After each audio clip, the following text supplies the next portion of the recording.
It feels a lot like your soul is very peaceful. It's come here to experience a lot of peace.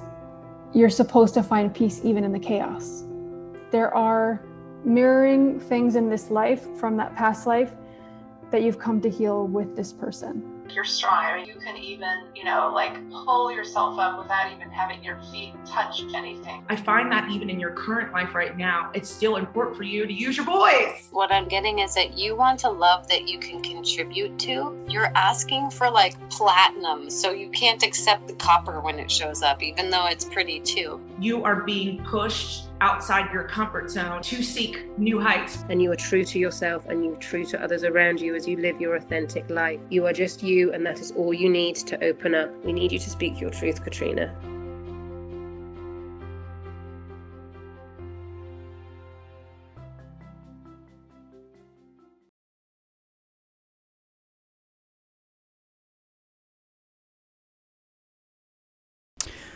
I'm underselling it when I say that I'm excited about today. Oh my gosh. Okay. So let's get our microphone life together. I am going to start a series that I have been dreaming of starting as soon as I had my first experience with this. So today, we're going to be talking about past lives, y'all. And you know what? I need my notebook because I need my notebook. Okay, so stokage. Okay.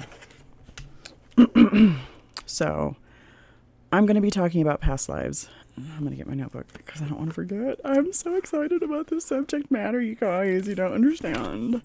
All right. So I'm going to kind of tangent a bit on like my experience with past lives and like just kind of like my developmental journey, I guess, with respect to believing in and knowing about past lives. Okay. I wasn't really raised religious at all. I was kind of raised to do my own thing, right? My family wasn't super religious. That said, I did go to church. I went to the Assemblies of God church when I was pretty young. So I have studied the Bible and all that good stuff. But I'm saying all this to say, through those formative years, I don't recall having any awareness about past lives. And then, you know, in school, there's a law. There's one of the scientific laws. I don't know which one it is. Newton's law, whatever the fuck. Something that says that energy never dies, right? So using that, you know, another thing that's kind of weird about me is I've never really given a fuck about what happens after we die. I feel like on some deep level, I'm just kind of cool with whatever it is. Or maybe I don't know. I'm struggling to identify whether or not this is authentic, but I'm so excited. I can't even get my words together. It's fine. Whether it's authentic to say that I've not really had a big fear of death, but that law, that energy never dies, it can only transfer into something else, kind of gave me the perspective of, okay, well, if that law is true and it applies to all things, then, and we see examples of this everywhere, you know, the sun on the plants with photosynthesis, whatever, things, you know, just transferring to being something else that is still of use to the universe somehow, right? So I had this kind of just decided, that makes sense, you know, it wasn't like a knowing or anything, it was just kind of like, that makes sense. And then further along, I started reading books from Deepak Chopra. I think it was called The 7 Spiritual Laws of something. I can't remember. Because I read a bunch of his books. You know, he talked about heaven being work, you know, and us going to heaven and us choosing our parents and then all this stuff. And I was like, you know, I read all this stuff and I didn't accept it to be true. I was just open to the idea because for whatever reason, from a really young age, I kind of feel like I've always had this knowing of when people tell you things, when, you know, things being facts or whatever, it's really just a perception. It's really just a reflection of that particular person's experience or what they've been exposed to. And we don't really know anything, right? Like, unless we were there and had a hand in whatever it is that we're talking about, right? Like, what do you truly know, right? So anyway, fast forward, I remember dating someone, right? And this person kind of like was in and out of my life for about 7 years, 7 years or so. And I remember him telling me that we were soulmates. And I was just like, bruh, no. Like, Because if we're just being like fully transparent here, I knew that that particular relationship wasn't going anywhere for me. And there were very shallow reasons why that was just a no-go for me. But it was a no-go for me, but he was a cool person. We liked hanging out with him. But I knew in my heart of hearts that it was a no-go. And so I kind of felt like he was using that as, a way to be like, to pull me in, right? So again, not spiritually awake during this time at all. So I remember him saying that, we're soulmates, but we could fuck it up, which is true. Doesn't matter. Man, I've met so many soulmates now and have fucked it up. Or no, I mean, okay, my ego wants to say I fucked it up, right? But then like my higher self knows that I signed up for a bunch of experiences so that I can be on this podcast sharing it with you. So anyway, okay. So he talks about that, I'm just kind of like, whatever, not really buying into it. And it wasn't until I got with a soulmate who helped with the spiritual awakening, after my divorce. I swear to God, I'm going to write a book one time. And I'm sure I've mentioned this, but it's going to be titled, I've met this hot guy on Tinder. And then my whole world changed. So anyway, meet this hot guy on Tinder. And I remember the second day that we hung out and we had sex.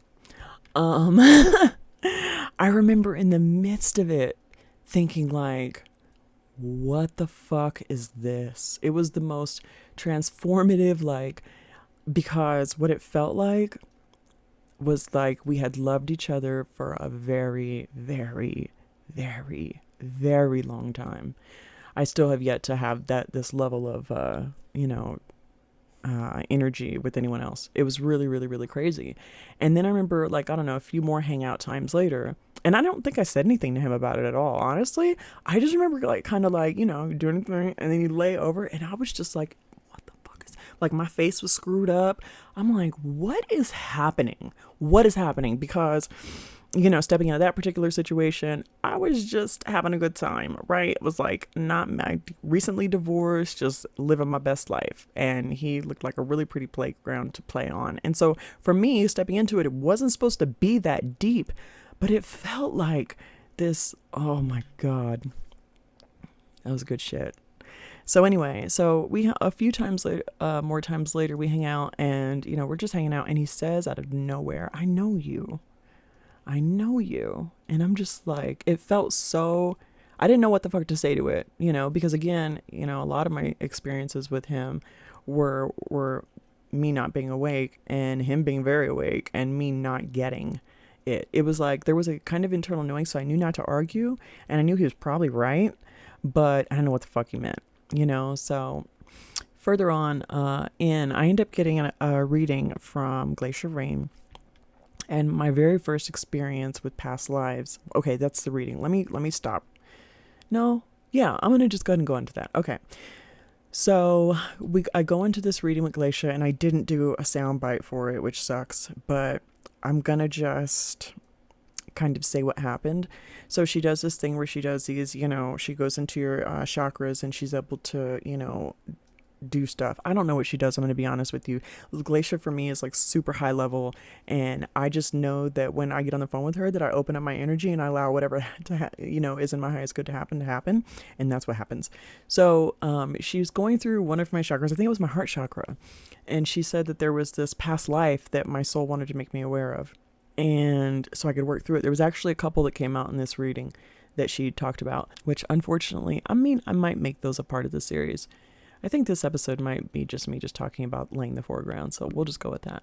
I digress. Sorry, guys. Mercury is in Sagittarius. I can't focus. It's fine. All right, so she goes through and she finds something, I believe, on my heart chakra. I could be misquoting. And, basically, it was a past life of mine. It was eons ago where I was born with the ability to retain a certain amount of esoteric knowledge. And there were these unsavory people that basically kidnapped me and raped me and forced me to carry this child because they wanted to mix my DNA with whoever this other person's DNA was. And then that child that was to be born by me was going to grow up to be a tyrant. He was going to be used for evil, basically, you know, for dark reasons or whatever. I kind of like don't like the word evil, but whatever. You know what I mean? It's just not white magic, not of, you know, God's light, just something not good. This kid was going to be something not good. It doesn't mean I didn't love the kid, but I knew, and it wasn't about like the kid was going to be born evil. It wasn't that. It was that the kid was going to be born with my DNA, which had some special esoteric coolness. I don't know. And then this other person's, and then they were going to be raised to be evil and to use the powers that came from my DNA to do some shady shit to the world. So I ran away and escaped, and this was such a crazy story, guys. So I ran away and I escaped, and she says that I basically gave birth to this baby like in the woods, and then I just dug a shallow grave and had to kill my own kid and bury my own child, because and she said that while I was like digging, that they were looking for me. And it was, what was really interesting was, as she was telling me this, there were certain points in my life where my soul was like ping ping ping, like these things happened in your life to prepare you for this particular moment. And so this is going to sound weird, but I, from a really young age, have read books and have seen things that have made me feel like there are certain situations where it's okay to kill your child. I know that sounds really terrible, but let me elaborate. It's the first time I can remember this coming up was in a book about, I think it was called How to Be a Slave, or To Be a Slave, or something like that. I can't remember. How to Be a Slave. To Be a Slave. I can't remember. You guys know I suck with memory things. It is what it is. So this book talked about, you know, the mother of slaves, you know, a slave who gave birth to children and didn't want her children sold into slavery. She didn't want the rape, the beatings, all the things that, you know, that life entailed. And she was forced to have this child, and she killed the child because she didn't want her child. And I remember thinking, I can get there. You know, which doesn't sound great. I have kids, and, you know, it is what it is. And then in the future, there was another situation. Oh, well, I used to be obsessed with Martina Cole books. She is a British crime novelist, and she writes bad fucking like gangster ass books about women. Like, oh, I love her. Her books were put in my into my experience for a reason. But there was a part where some kind of kidnapping occurred, and, you know, retributions had to be paid, and the mother was being hung in front of her children, and the children were forced to watch terrible things happen to her, right? And I remember thinking, fuck, man, situations like that, unfortunately, you got to nick your kid. This could sound so blasé. You got to nick your kid in the carotid real quick and, you know, put them to sleep 45 seconds, you know. But the point is, I'm being crass and, you know, goofy because it's just my personality, even though it's very serious and it's not a joke. It was just something that, where it was just like, okay, there are certain situations where killing someone is the merciful thing to do, even if it's your child. And so all these little life experiences had prepared me. And so it was funny too, because before she told me, she was like, this is going to sound harsh, but I know your soul can handle it. Otherwise, you know, she wouldn't, your soul, I don't know if he or she wouldn't be bringing it up.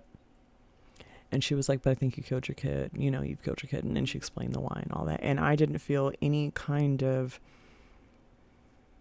I don't know. It was almost like a light feeling, which sounds so weird. But when she told me that, because it was like this knowing of like, oh, sweetheart, it's okay, you know, to that soul aspect, right? Just to be like, this part of you, that part of you was devastated. By the way, after I killed my baby, I was caught and then hung and murdered, which, right. And she also told me that in that life, there was no other options. I couldn't have ran away and started a new life. That was just not it wasn't an option. So I did what I had to do. And, you know, and so I was able to like just hold this space of love and forgiveness, and, you know, for myself, or for that soul aspect, for doing what it had to do, you know. And now that I know what I know about like soul planning, like I feel like my soul, and that soul knew going into that life that that was going to be what had to be done, you know. And so on a soul level, you know, even when you're in a human form and you're murdering your baby, obviously can't feel good, can't feel like your child's ever going to forgive you. I can only imagine the things that, you know, would have been going through that, you know, incarnation person's head of, whatever. I can only imagine, feeling like, you're killing your kid, like your kid's not going to forgive you, whatever your beliefs are in that 3D form, but then once we got to the other side, because the soul of my child had passed over, and then I was, slowly there behind it, there is that sense of forgiveness and understanding, and like knowing, that was just for whatever reason what we decided to experience in that incarnation. So now at that point I was like, holy shit, like, wow, this whole past life thing is fucking real. Like, this is real, right? So then time goes by. I'm led to certain books. All right, so there's a couple of books that were written by Lois J. Wetzel. I do remember that. Reincarnations, Past Lives, and the Akashic Records. And then the other, again, by Lois J. Wetzel. And then another book that she wrote called The Akashic Records. I believe I read the Akashic Records one first, but basically everything that these two books are about are past lives. So this woman had the ability to use sacred geometry to access via the Akashic Records the past lives of her clients. What she would do is she'd record the reading, she'd send it to the person who ordered it, she would channel whatever she was, whatever she was shown. She didn't know how it connected or anything. She'd send it to the person, and then they had like, I don't know, a day or something, a few days. I can't remember the rules, her rules, her reading rules and whatnot. But they were able to ask questions, and then she could go back and, get clarification on anything. And it's really interesting as you listen to these stories, certain things click within you, certain things like really resonate. Like, I don't know if this is true for everyone, because I don't know if everyone has that level of, I feel like we all do, but I don't know, whatever. I knew listening to that stuff that like, whoa, this is not a joke. This is real. I remember a past life about Lemuria. Oh my goodness. I believe it was Lemuria, but this woman had a past life in Lemuria. And during this time, women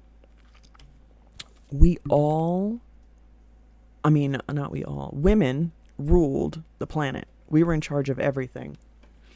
And we had completely enslaved men. Completely. We didn't allow them to speak. We didn't allow them to congregate. We didn't allow them. They were literally just for us, which really resonated with me, because one of the issues that I have in our present day society that I get kind of frustrated about is and this is going to sound so bad, but you know what? It's my truth and it is what it is the marginalization of men. It is the acting like that because they're in power that we are powerless. I feel like that's such a fucking cop-out.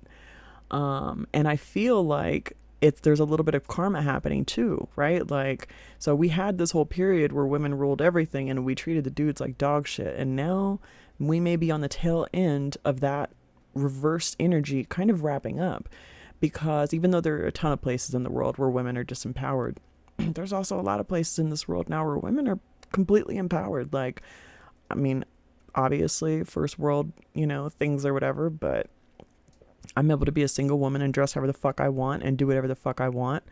And I have that energy of like freedom, and autonomy, and I don't need permission or support or, and when I say support, I mean, I don't need a man to buy me land or do any crazy shit. You know what I mean? Like, now I just kind of do whatever the fuck I want. And it's a great thing. Again, I do understand there are other parts of the world where that's not the case. And, even here in California, people are disempowered in whatever way, shape or form. But one thing with me is I'm always going to ask, okay, what can we do to change our situation? Because there's no power in claiming victimhood, right? Like, past lives. So yeah, so that's kind of how I was introduced to it. I was super like interested in there was another book after the two reincarnation books. I remember picking up this book. It's called Many Lives, Many Masters. It's by Brian L. Weiss. Now the funny thing about this book is I started reading it, but I never finished it, because once I started getting through it, I started realizing that they weren't just having me read these stories so that certain things could resonate with me and I can, even though that was important, they were trying to get me to get a reading. They wanted me to get a past life reading. Now, I did do a past life regression with Glacia, but when I did it, I was not spiritually awake. I had zero confidence in myself. I didn't believe anything that I said. I feel like I made all that shit up. I really just felt like I was channeling Game of Thrones. So I didn't feel confident in that reading. So I was kind of like, I thought, oh, you know what? I'll get a reading with Lois J. Wetzel. So I look up Lois J. Wetzel, and her readings were like $500. And I was like, oh, okay, we're going to have to save for a reading with Lois J. Wetzel. So fast forward, I got to a point, I think, when I was reading this book, where I decided, like, okay, you need to book a reading, past life reading. And I was listening to a podcast episode of the Soul Tribe podcast with Lorena and Lucia. And they had Golden V on there. And this was the first time I had ever heard of her, and she's talking about aliens, and she's a clairvoyant, and blah, blah, blah, blah. And I end up on her site. Not only does she do past life readings, she does them for like dog cheap. Like, well, for me, it was like dog cheap. It was like $85 or maybe $100 or something. I don't remember. It wasn't $500 for sure. And so I immediately booked this reading with her. This was so cool. So at the time of booking this reading, this was in April of 2022. So the relationship with the soulmate, this is important. We're going to get into inner child healing. It's going to seem like we're kind of going off track, but it all kind of ties in if I can remember what I'm talking about and where I'm going with it. So stay tuned. Okay. So, April 2022. So the end of the relationship with the soulmate that I said that, I met this hot guy on Tinder, and then it turned into this 2-year spiritual transformative kind of experience. When that relationship ended, it was in July of 2021. So after that relationship, I knew that like I couldn't go back to, just dating and having because now I had experienced what it felt like to be with somebody where you feel that level of soulmate connectedness, and I didn't want anything less than that. I even tried, I went a few months of just being celibate and just doing my own thing, and then I was like, you know what, no, I'm just gonna go back on the horse of just dating and doing my own thing. I hung out with a couple of people, and I was like, yeah, no, this is not for me. I'm not built for this anymore. I can't even do it. So went back into a place of celibacy, and I decided to do my inner child healing. This is when, I had asked, my guides, and it was like, okay, well, I just ended a relationship with somebody that I truly, for the first time, actually felt really aligned with. I was able to love him the way I wanted to love. But here's the thing, it was really one-sided for me, because I was with somebody who was built for what I wanted to give, but they weren't really in the place. They didn't even want what I had to give. They had already decided they wanted something completely different. So before I even get there, there's not even the openness, with this particular person to experience or to be open to, because they've already given up. They've already been like, all right, well, this whole relationship stuff doesn't work, so I'm going to do this and this and this and this, and I'm just going to find my happiness that way. And then so when I come along ready to be all the things, didn't work out. So I asked my guides and angels, I was like, okay, what can I do to be better ready for such an aligned relationship like that? How can I show up? Where are the places where I need healing? And they led me to this inner child healing book. Now, I'm sure I've talked about this before, and God damn it, we're talking about past lives, but I have to talk about this because it's important, because it sets the tone for this whole thing. So the inner child healing book that I was led to, what is called Healing Your Lost Inner Child by Robert Jackman. So I go through this book and I listen to, the majority of it. I do a lot of the worksheets, and I realize, holy fucking shit. Not only did the relationship with the, soulmate that I felt really aligned with, not only did that have no chance of survival, none of the relationships I'd ever entered into had any fucking chance of survival. And the reason why was because I didn't even know that I was not in touch with my authentic self. Basically, the long or the short of the inner child healing experience for me, and there are layers to this, I'm just surmising because I'm going to talk about what's important with this past life reading, is that as I was growing up, I had adopted a bunch of means of coping. So no matter what came up, I was like, fuck it, I'm built for it. What are we doing? How are we doing it? Let's do it. Right? It wasn't, and I completely learned to ignore how I felt. I completely learned to logic my way out of my authentic feelings. And so let's talk about what that would look like, right? So I was told at a really young age that no man would ever want to be with one woman. No man ever. And so I was like, all right, cool. I can get with that. Did not do any sort of like self, like, what? Wait, am I okay with that? How do I feel about that? Is that really true? Maybe I should do some research and ask around. By the way, I have since learned that is horseshit. So, and I'm sure I have to tell you, but yeah, so when I got with this person, there was a bunch of things in his life where, like I said, when I got with him, my intentions were just to keep it light, keep it whatever. I had no intentions of whatever, but you know, he wanted more.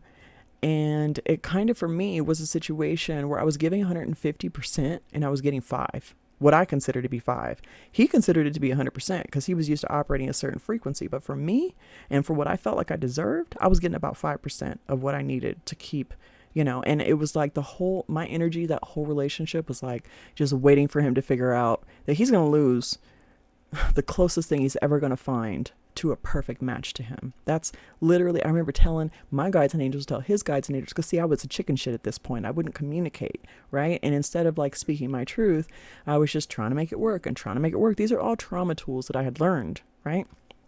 And so through doing the inner child healing work, I really learned how to acknowledge how I felt.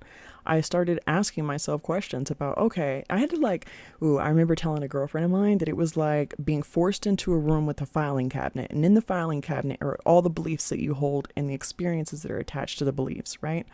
And it felt like my guides and angels were calling me to go pull everything out of this fucking filing cabinet, look at the beliefs and look at the source and double check whether or not that belief is still serving me, right? And the tools that I had. I also needed to like evaluate the tools that I had. Like, okay, is this whole passiveness really serving me? I mean, I just wasted 2 years of my fucking life participating in a relationship that I knew on date 3 or 4 was not for me. I knew that the little setup of the way he wanted, like he needed somebody who was obedient. He didn't want a partner. He wanted concubines, right? Which is fine. I really hope he's got that now, because if anyone's going to manifest that shit, he could do it.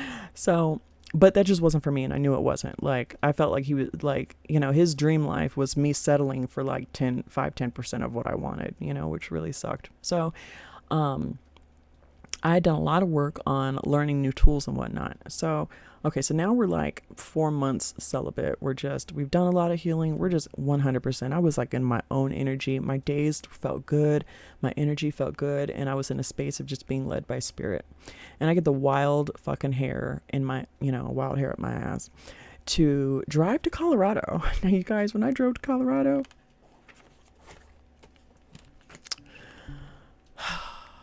I didn't have a room booked. I had forgotten my 0 degree wet sleeping bag. I thought for certain that I was going to die because I was going to car camp. But when I got out there, it was -6 degrees. Anyway, long story short, I ended up meeting the next soulmate that I'm supposed to connect with.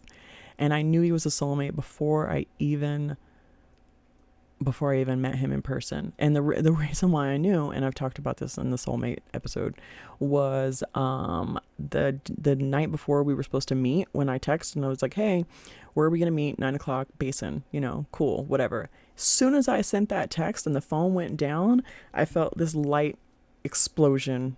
It was very subtle, but it was very intense in my chest. And it just felt like a forehead kiss from my guides and angels. It felt like, you're going to like this one.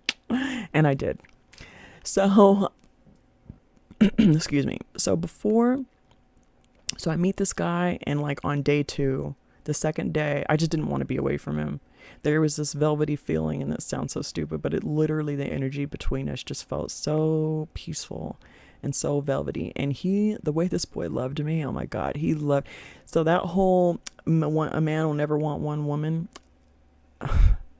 the way this boy looked at me, the poetry this boy wrote me, and we're not going to turn this episode into whatever. But I say all that to say, I ended up wondering about our past lives. I ended up wondering if we had any other connections, outside of this life.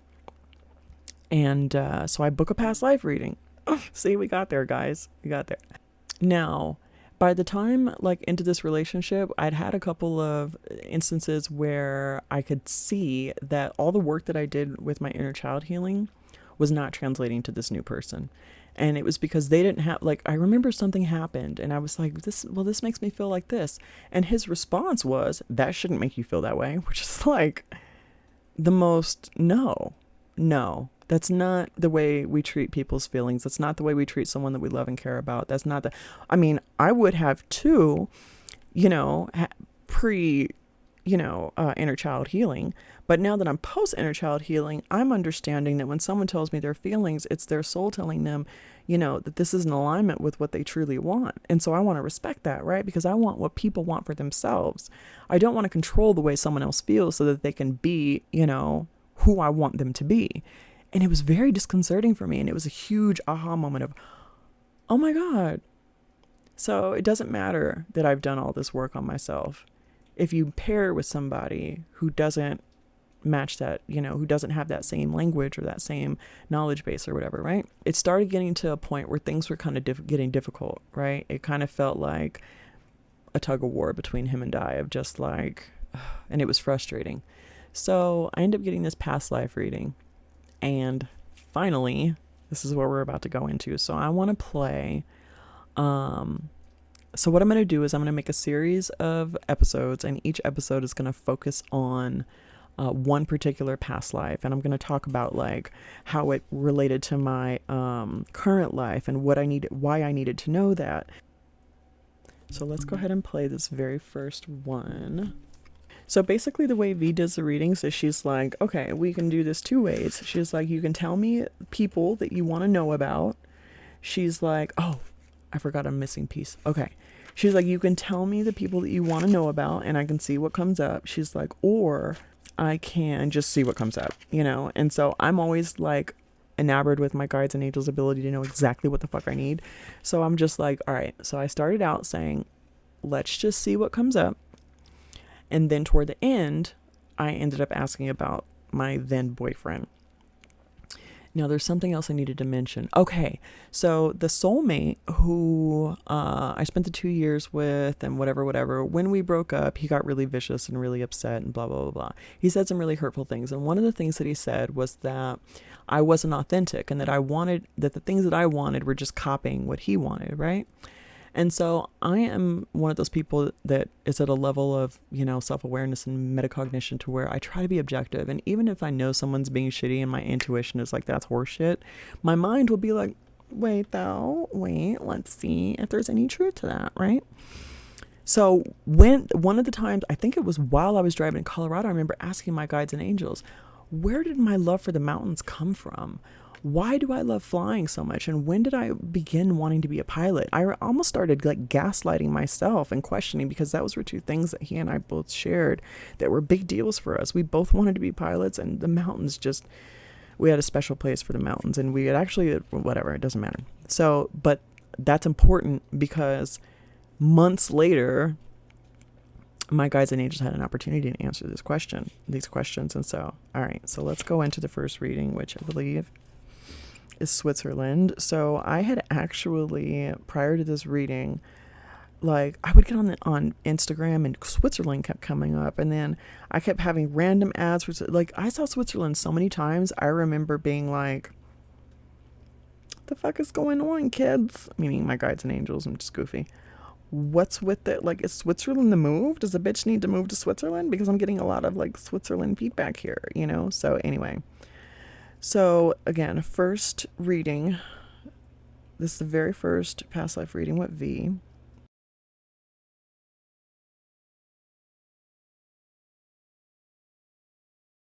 First and foremost, the first thing that pops up is you're wearing what looks like one of those 1800s prairie, house on the prairie dresses. So what I'm seeing is that this is definitely, and what's interesting is you are in Europe, you're not here in America. So I'm going to zone in on the country. I'm seeing on the right, I am seeing, oh wow, This is Switzerland. What pops up first is you're wearing this old timey, like I said, looks like an 1800s dress. I would say the time frame is definitely in the 1800s. I saw the 1/8, so I'm going to assume 1800s. What's interesting is, of course, beautiful mountains, beautiful, beautiful. Still looks the same from what Spirit's saying. It's still all that natural beauty. You were a female, obviously, with the dress. As a child, you were one of 6 kids. So you had a lot of brothers and sisters. You were the youngest. So that was interesting for you, because Spirit's saying that in that lifetime, growing up at least, you had to deal with a lot of, proving yourself. I want to make a name for myself. I want to prove myself. Everyone discounts me because they consider me the baby, and you had older brothers and sisters who had to look out for you, and you didn't like to feel like it stifled your independence. You were an extremely independent spirit, independent girl. And so growing up, you felt like they weren't giving you enough belief, like they didn't believe in what you were wanting to do. And what I say wanting to do is that you had a good voice. It was about singing for you. It was about using your voice. And so yeah, they loved your singing, but no one encouraged you to go far with it. And so that was very discouraging as a child, at least. But you were blessed with an actual talent of singing. As you got older and trying to prove yourself to your family, because again, how can you get attention when there's like 6 other kids running around, or 5 other kids? So other than you fighting for attention and proving yourself that you do deserve the attention, the limelight, it seems as though by the time you were 16 years old, I'm looking at an image of a ring. So it looks like at a young age, you were like already swept away in love. You end up getting married. I think in those old days, I think it was common probably to get married young. I guess, those like young, we would never do it now, but I guess in those days, you were married to like a 20-some-year-old. So it was like those weird things, but old shit, can't explain it, So anyway, you were 16 when you got married. And so here's where stuff starts to get interesting. You and this man, he's actually currently I know you didn't bring me a name, he's currently in your life right now. And he is adventurous, he is beautiful, he is the energy that I feel, and like what I'm seeing is that he believed in you. Like, even though it was kind of like you guys had a whirlwind romance. And so here's the downside of your whirlwind romance. Everything is good when it came to love, but you were so distracted by being with this man and being married and married life that you got so distracted by your love life that you were just like, I'm just so happy to be in love, and I finally got my love, and I'm just happy that, and there was nothing wrong with that. But as you got older, here's where it got a little interesting. Although the relationship with this guy was very great, you guys had a great marriage. You guys ended up, by the time you were 25, you had 3 kids. And so here you are, a full-blown mom at 25 in Switzerland. By the way, he worked with his hands. So he did everything with his hands. He was a builder. That's what Spirit said. So you were like, the stay-at-home mom. He was the builder. And what's interesting is he built your actual house overlooking a beautiful mountain. And so that was so important for him. And he's currently in your current life right now. I can just feel him still. And it's like, I feel like he would love to give you the world again. It still feels the same to me. And what's interesting is that it was a beautiful home, literally overlooking, it was a huge mountain view, beautiful. And you guys were up on a hill. Spirit says it was really important for you to get a home on a hill. You did not want to be like low in the valley or anything. And so that was very, very important. And he made that happen for you. And so, of course, this was a really beautiful life. The only thing is that I saw the word resentment. So now we're getting to the interesting part. As you're getting older in this life in Switzerland, by the way, I want to talk about your personality traits. You were, other than the singing part of you, you were also very outgoing. And so what's interesting is by being outgoing, you felt like, how can I have this ball of life, but I have no one who wants to talk to me, or I have no one to talk to. So it's kind of like over time, you became an introvert, not because it's your natural nature. It's because you had to be an introvert by default. You felt like either people would dismiss you, you would try to communicate, and you just didn't understand the disconnect. And so you were technically born an outgoing person, but as time moved on, you only had your relationship really to keep you going. You didn't really, and Spirit says you would often say, that's okay. You would dismiss the need for an actual community or actual friends because you were like, well, at least I have my love.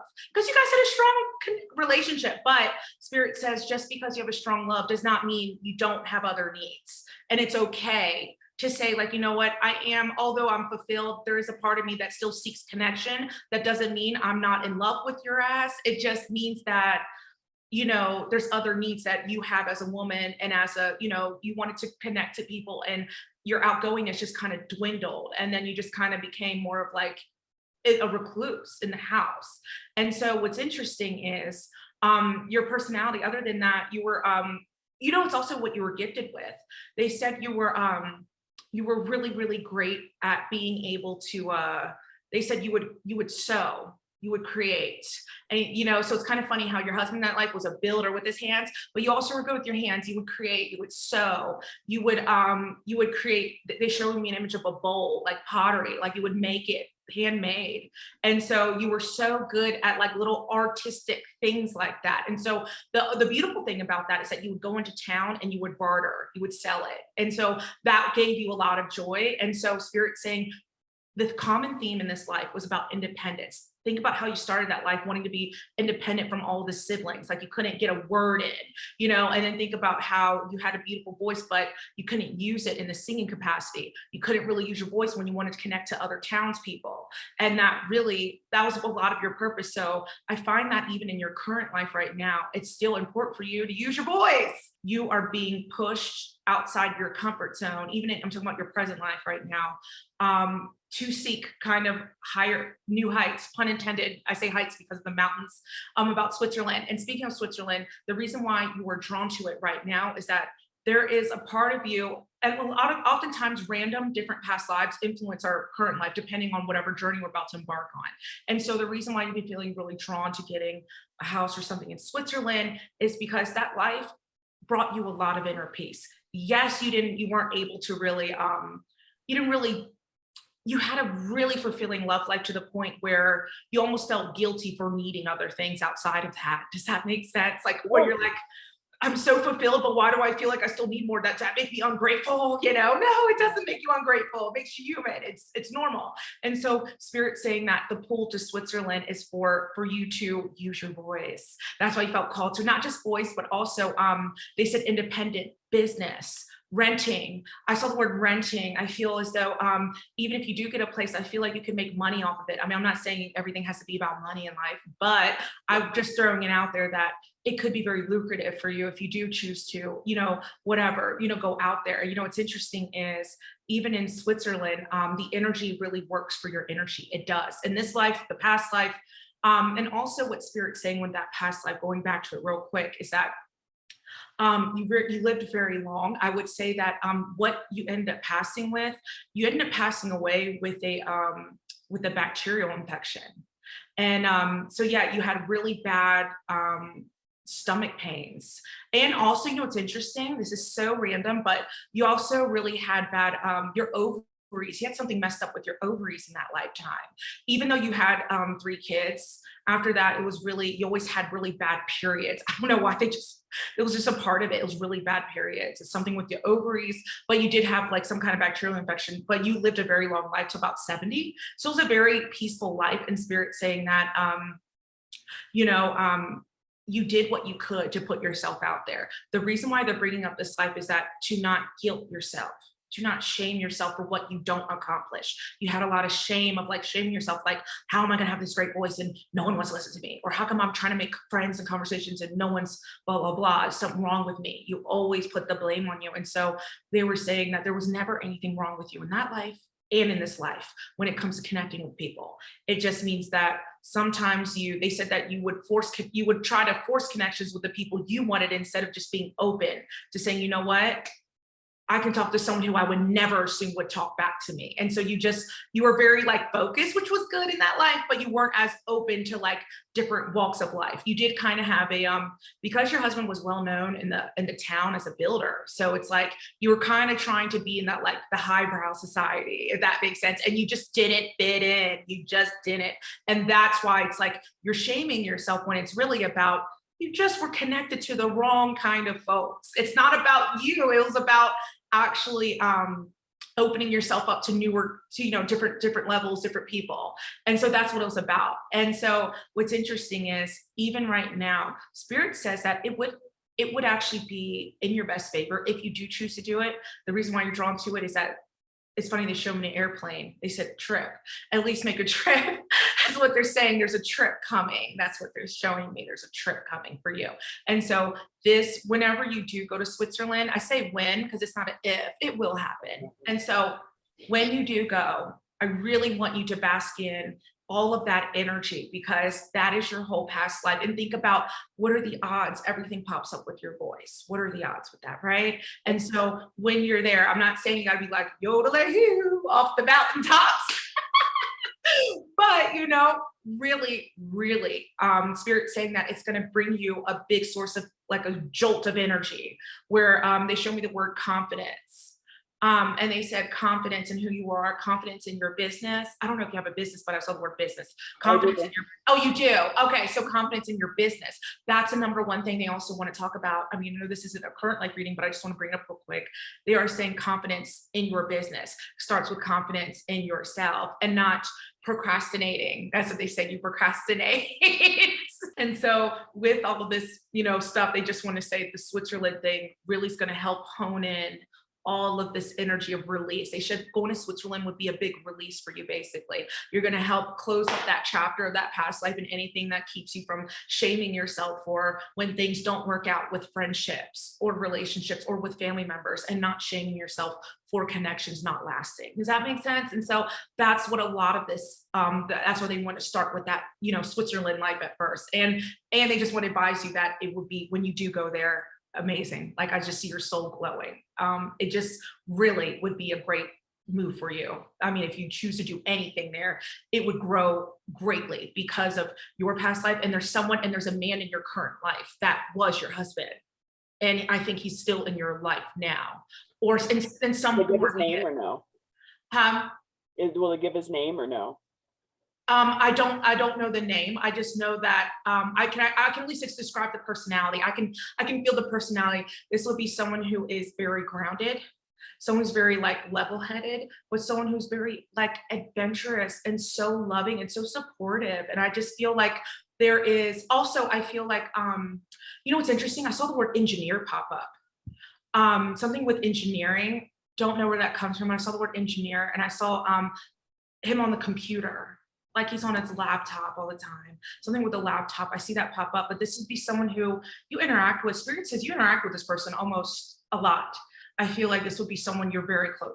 I don't want to say very close to, but I would say that if you guys weren't in a romantic relationship in this lifetime, then you guys would be at least really close friends, if that makes sense. Because he was a husband in the past life, and now it almost felt like he could have been a husband in this life, or maybe he's just someone who's just really close to you. But again, and also I see an image of a beard. I also see that as well. There's a beard and like a great smile. So I don't know the name though. They won't give me a name. I just know personality traits. Oh my God, it's so kind of like bittersweet to listen to that. Oh my gosh. Okay. So the first thing that I want to say, just like on the tail end of that, where she was describing him to a fucking T. He didn't have facial hair. He actually liked to keep his facial hair, clean, but I liked facial hair, so he would let it grow out, and I would just stare at like the side of his face when he'd be sleeping. I'd stare at the side of his face and just like the hair. So when they said the facial hair, I was like, oh. And then what was really funny is at the time, so when I met him, he's already retired, right? He wasn't working. Like he had accomplished all his dreams. Like he was younger than me, and he had already done everything that he wanted to do in life and didn't have to work if he didn't want to. And so I didn't know what he did, meaning I didn't know his job title or whatever. He was an engineer. So I didn't give a fuck. All I cared about was that he snowboarded.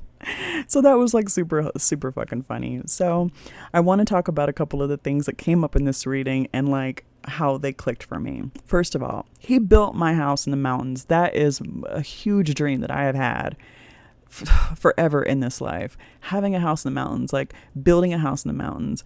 So, hearing that. And then also it was crazy because him and I, we would snowboard Basin all the time. And I remember we got up there one time and he looked, and I was living with him. At this point, I had moved out there. I was all fucking in with this man, all in. I'm thinking like, I've done the work, I'm whatever, but it didn't end up working out that way because like I said, you can't do work and then someone else is just on another like frequency and you just don't, the communication was like not there. So it was just so beautiful. So we're like snowboarding one day, we get to the top and he's like, look at this. He says to me, he's like, this is our backyard. He's like, this is our back fucking yard. This is where we, and then it was weird because, he said that, whatever, a few days, so I don't know how much longer later, but once I got all my shit from California out there to Colorado and moved in, I had unpacked my PC. And when I hooked up my PC and turned it on, he looks at my desktop because I turned it on to the TV because we were both gamers. So I would set my PC up like to be, in front of the bed where the TV was, and then he had his computer area where he had his like decked out ass gaming PC and stuff, and we would play games together, in different parts of the room. So anyway, I crank on my fucking PC and he sees my desktop, which was a picture of Basin. I had no fucking clue that this was Basin. He's like, hey, is that Basin? Because he thought that I took the photo. And I was like, and I looked at it, I was like, oh my fucking God. So years later, even while I was with this other person that I thought I was going to be with forever, that picture was on my fucking desktop. I was headed there. I was never supposed to be in that other relationship. So then the other thing, I wasn't ever supposed to, let me rephrase that, because I was supposed to be in that relationship and I have great honor and respect for that relationship and that person. I'm not trying to be dismissive. I just meant to say that that relationship wasn't supposed to go the distance. I had other soul contracts that I needed to get to, right? Which is so gnarly. So, okay. Which kind of takes me to the shaming thing, right? How they were like, we want you to not shame yourself for things that don't work out. So that kind of applied with this whole situation with the last person I was with. There was a part of me that was like, well, maybe I should have just been a fucking concubine. No, there's no part of me that needed that. But there was a part of me that doesn't like to fail and that perceived giving up on that relationship as a failure. And I needed to let that go. So it was a really, really, really important thing for them to talk about, letting go of guilting myself over things that don't matter, because I am solid. When I walked away from that relationship, I knew that I put in everything that I could. I knew I did everything that I could to allow that relationship to blossom into what it was going to be. And it got as far as it could. I needed to do my work. And and he needed to, whatever. It doesn't matter what anyone else needs to do. Always focus on yourself. It doesn't really matter what other people got going on. It either works or it doesn't, right? You don't get any spiritual gain by pointing out other people's stuff because, that's their journey. And it doesn't change whatever he had going on didn't change the way I felt about him. So it is what it is. So the distracted part where she talked about, getting married really young and just being happy that I had my love. Oh my God, that is so my energy now. So when I got with that person I was with for 2 years, I completely ignored my business. I just started just really, that whole relationship completely consumed me. And then the second soulmate as well, the one who this reading is actually about, once I got out there to Colorado, I just wanted to play with him and just have fun with him. And we just had such a beautiful, playful energy. And we just had so much fun. And our lives were, the way his life was set up and that I was coming into was just perfect. Like, he had a condo at the base of the fucking mountain. It's like walking to snowboard every day. We didn't have to drive anywhere. It was so cool. Like, oh, beautiful. In the Rockies of fucking Colorado, in a very small town, by the way, how she was like, oh, you really wanted, that quiet life, that serene life. Like outside of his window were mountains, and here we are again in this home where, that he didn't build this one, obviously. He earned it and purchased it or whatever. But here we are, like, sharing this home again on the fucking mountains. And it was just such beautiful energy.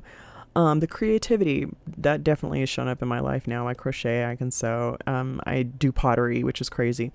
I actually went to a pottery studio here in Crestline not too long ago. And, I did the workshop where he shows you how to do it. And he's like, listen, you're probably not going to get this. It's very hard. It takes forever people to get it. The very first time I had it expertly, he was shocked. And then I jokingly was like, yeah, I used to do that just in a past life. And he looked at me like I was crazy. It's funny. Resentment. Okay. So that was really interesting. It was like, that was about every relationship I've ever had. right? Like every relationship I've had in this life, in some way, shape, or form, the other person's needs limited me.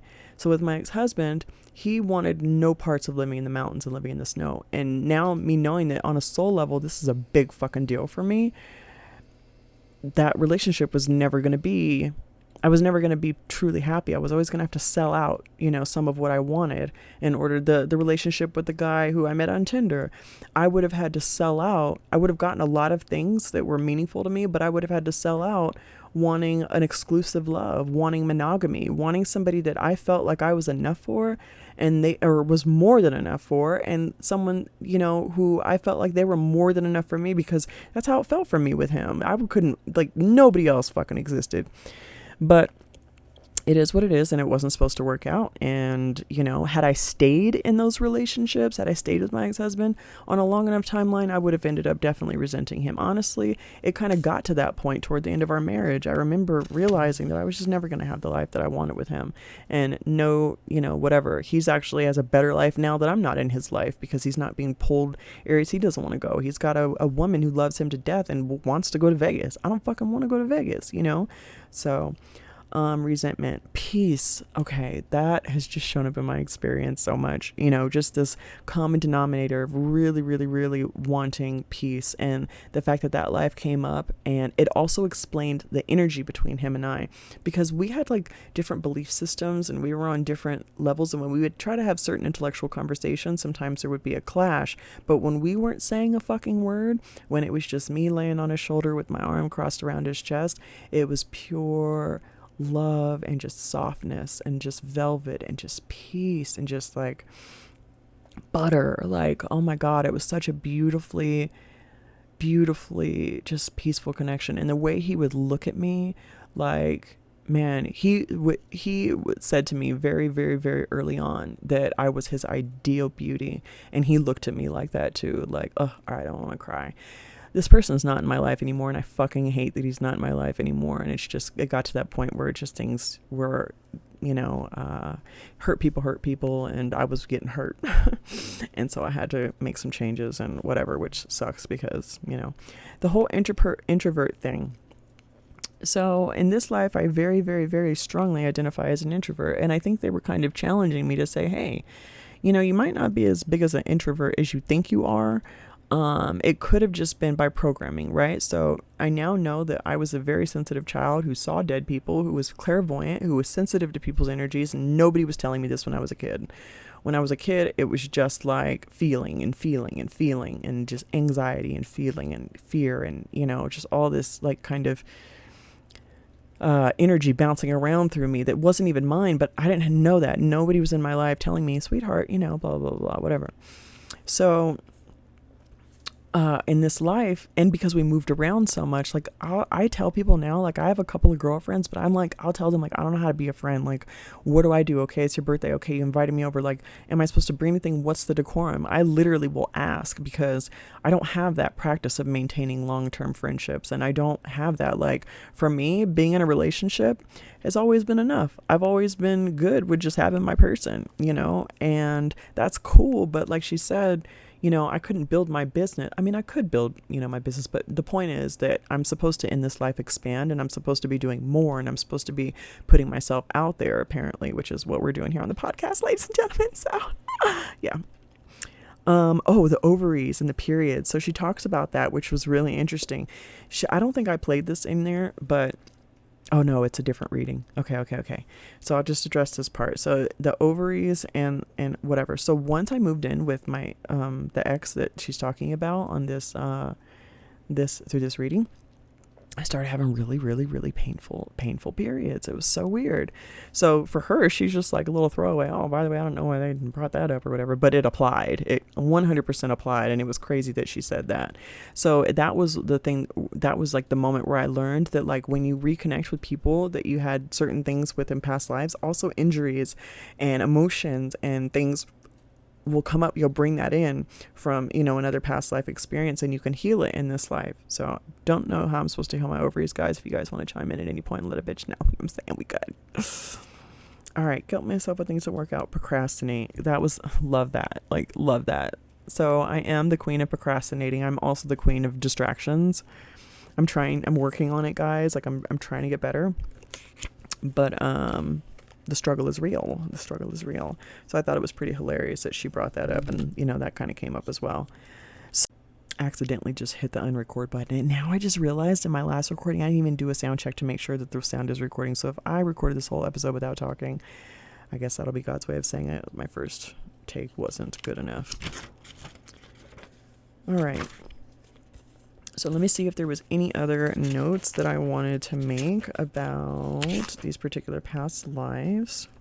So this past life, like I said, it helped me understand my myself, right? So remember I had asked my guides and angels, like, okay, where did this love for the mountains come from? Like, and obviously we've had, I feel like on a soul level, we've had an infinite number of lives. I don't feel like, I don't know how that works. If we're eternal beings, then there can't be a limit, right? It's just infinity is a ring that's expanding. There's no end. There's no beginning. It is what it is, right?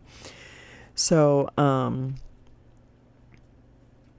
like getting that confirmation that, hey, you're not copying anybody's little punk ass desires. Okay. You don't not know yourself enough to just latch onto other people's dreams. Like my ex tried to accuse me.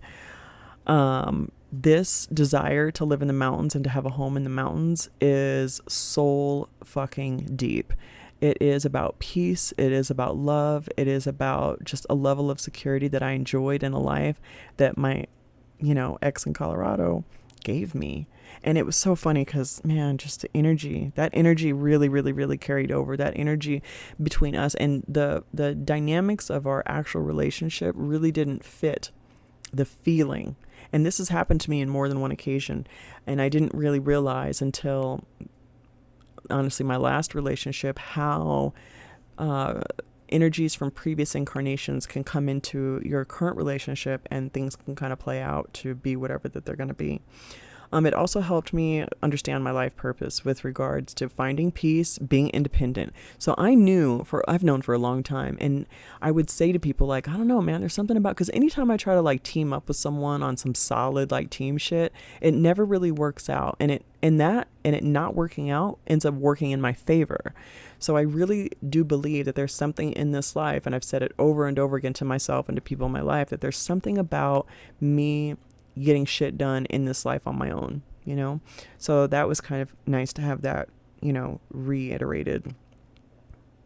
And yeah, it also kind of helped me understand like why I love certain things, like pottery and whatever. So in high school, I took ceramics. When my kids were born, I made their feet. I did a cast with their feet. So recently when we had the blizzard, my most prized possessions and things that I most wouldn't want to lose are actually all the ceramic pieces that my kids and my family has made me. This little candle holder my sister made me, and then I have stuff that my other kids have made me. So like ceramics are like, I don't know, it's kind of a heart deep sort of connection I have with ceramic stuff. So anyway, that is the first past life in the series. I did mess up and stop recording, so I kind of lost my flow, but it's all right. We covered everything that I wanted to cover. Oh, so now before I end this episode, I want to play my feedback to V after she went through this past life. So we're going to start that now. Okay. So everything you said, I know I don't need to tell you this, but I'm just in the spirit of giving feedback. Every word resonates. Every word. So, wow. I'm really, really glad. And I'm really also, again, I really recommend that. I really am so excited for you in the future, especially with anything you do in Switzerland. I'm telling you, it's going to, because of that past life and because the past life was really relatively good, other than the little shame stuff, it was a really good life for you. And it's very, most importantly, peace, because your soul has been searching for that peace for so long, that inner peace, most importantly, that inner peace. And you had such a calm life looking out your little window at your mountain. It's exactly what you always wanted. That's what it feels like. That's exactly what you want, is a life where you're being able to look out at your mountain and you're able to, it's a very small town kind of life. It was a very beautiful just quaint life. Is what I'm so drawn to now. I live in a mountain town in the Rockies of Colorado. There's 900 people here. Are you serious? Yeah, and I literally manifested it because I had this picture on my desktop of a mountain that's 7 miles away from here. I didn't know that it was the same mountain until a month and a half after I moved here. I looked and I was like, is that Basin? That's fucking Basin. I completely had manifested this reality. And when I would look at this picture, I would imagine looking out of a cabin, and that was my view. And I'm like 7 minutes away from this place now. So anyway, super crazy. Amazing. Oh my gosh. So it's kind of like, that's interesting. So it's like you're already living that life that your soul has already been created. You're already living it. And you're taking it a step further if you ever do the Switzerland thing, really. That's I think I will, because I can't even tell you how pulled I was to it and how it kept showing up places. And I'm like, is Switzerland the movie here? Like, what is going on? I don't even know what they speak in Switzerland. Like, but whatever, we'll figure it out. Yeah. Okay. Awesome. So now you know for sure that there's a past life connection. Now you know officially. I love V so much. She's so fucking funny. So when I told her, I was like, yeah, I looked at the thing. I didn't want to mention my ex that saw it because at this point I'm still like, this is my first reading with V, and I still have this skeptic in me, but yeah, I guess I do. There's a little bit of skeptic in me sometimes. And so what I try to do is provide the least amount of information. I'll confirm where I can, but I didn't want to tell her that the guy that I was going to ask about later is in my life. I was just kind of like trying to leave that part out because I just wanted to kind of see how it played out. It's actually pretty interesting. So yeah, so that's pretty much it. Looking out the window. Yeah. So when he said, this is our backyard, and then it turns out that was the thing that I had imagined, like building a cabin on and looking out the window, like life is so crazy. So anyway, all right. So I'm going to wrap it up for this Switzerland episode of, past life reading.